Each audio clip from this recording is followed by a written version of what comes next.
Voici un aimant réalisé à partir d'un alliage de néodyme, de fer et de bore. Ce type d'alliage permet d'obtenir les aimants permanents les plus puissants réalisables actuellement. Ils le sont bien plus que les aimants traditionnels. Ces aimants présentent une force d'attraction très importante en présence de matériaux ferromagnétiques.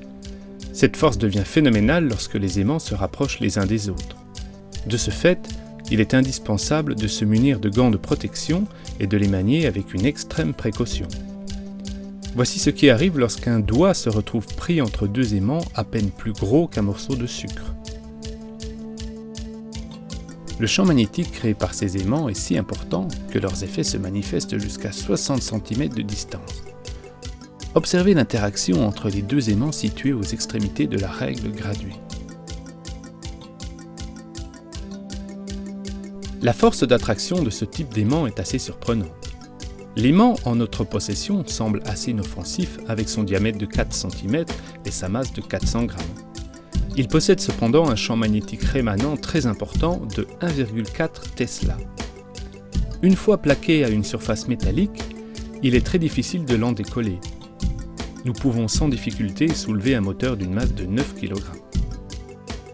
La surface de contact entre l'axe du moteur étudié à l'instant étant assez réduite, nous n'avons pas eu de grandes difficultés pour décoller l'aimant.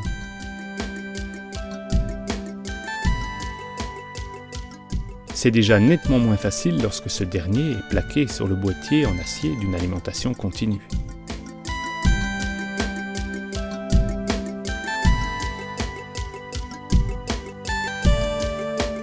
À présent, laissons tomber l'aimant d'une hauteur de quelques centimètres sur un disque de cuivre massif de diamètre 15 cm et présentant une masse de 8 kg.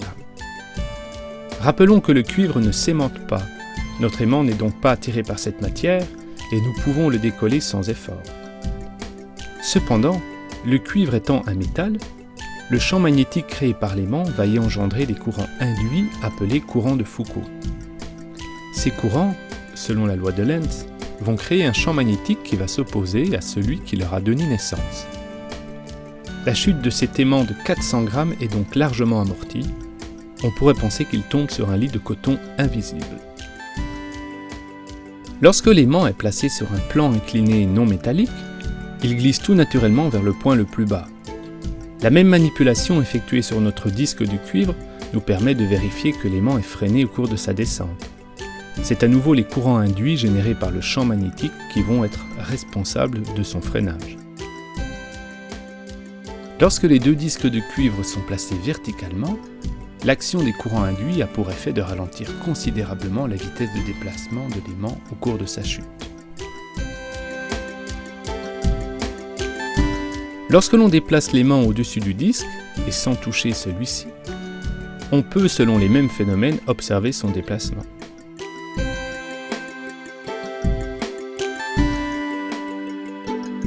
Plaçons à présent un aimant néodyme de forme parallélépipédique entre deux disques de cuivre. Lorsque nous approchons un autre aimant au-dessus du disque supérieur, nous observons que le déplacement de notre aimant est considérablement ralenti par les courants de Foucault engendrés dans les deux disques. En jouant sur la position de l'aimant supérieur, il est possible de faire léviter l'aimant compris entre les disques de cuivre.